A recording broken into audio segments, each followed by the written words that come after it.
Hi guys, Chris at Rafa Codes again. Apologies for not uploading for a while. I've just had a lot to do, as well as working on the second half of WaE.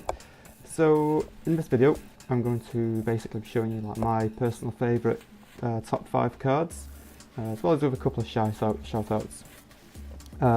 These cards are basically, they're going to be a mix of like stat based and whether whether I'm actually really pleased with the artwork or something like that.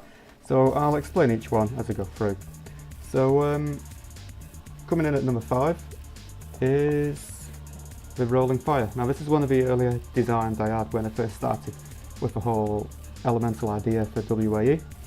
As you can see, it's a very easy card to get out. It only costs 3 red, and if you're playing with a red core, then that's going to be 1 less element, I suppose, 1 less terrain you need.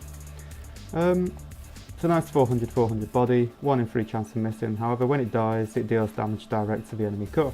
Pretty cool, but of course if you can find a way to get that back into play after it dies, you can make use of its death ability. Coming in at number 4, is a rare special terrain card called Crystal Caves of Demise. Sorry, it's not a special terrain, it's a wonder. So it costs 3 elements to get out, 2.5 I suppose. I love the artwork on this. I think it's very fits the theme very well. And it's got, whenever your opponent draws or discards a card, their core loses 200 HP. So, at the moment in rough codes, that's going to be quite beneficial. Because, your opponent's going to be drawing cards all the time, and in GBE, there's also ways you can get your opponent to discard a card. It will also play quite a good role in the next upcoming second half of WaE, because that's going to be quite draw based. The next pre-constructed deck, it's going to be more focused on drawing cards. So, this is going to be playing against the new deck coming out, and obviously it's not very good if you're going to be interested in the next deck. So it's something interesting to think about in the upcoming set, or not the set, the second half of WaE. Coming in at number 3 is pretty much everyone's favourite, Heavy Blister. Now this is one purely for stat based. I've played this deck with this card, and this thing is a monster. Obviously you need to wait a few turns to get it out into play. It's an 800 ranged attack unit.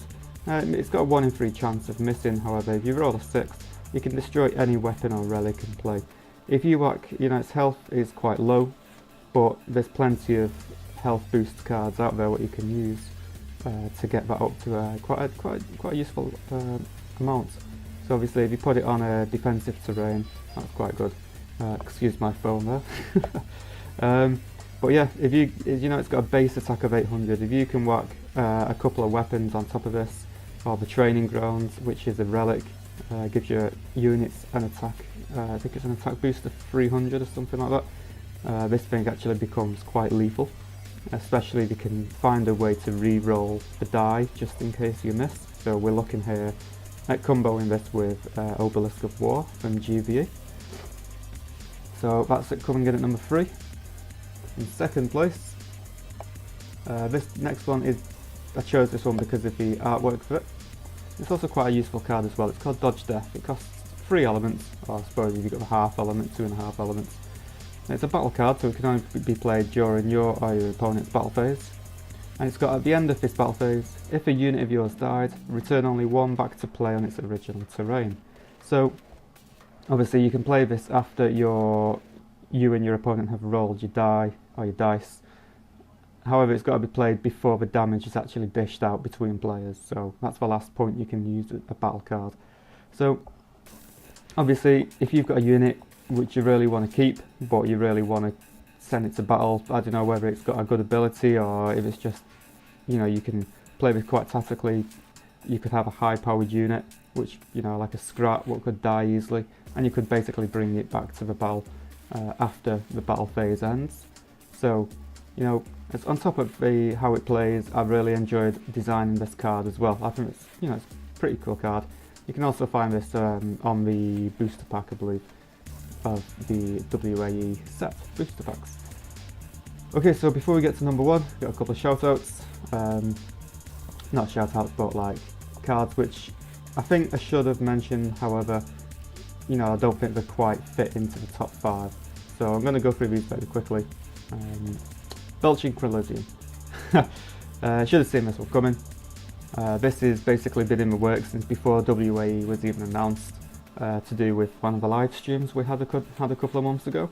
So it's 3 elements to get out into play, 200, 400 body, 1 in 3 chance of missing. However, if you choose to defend with it, it'll just basically buff the health of another Krillisian in play.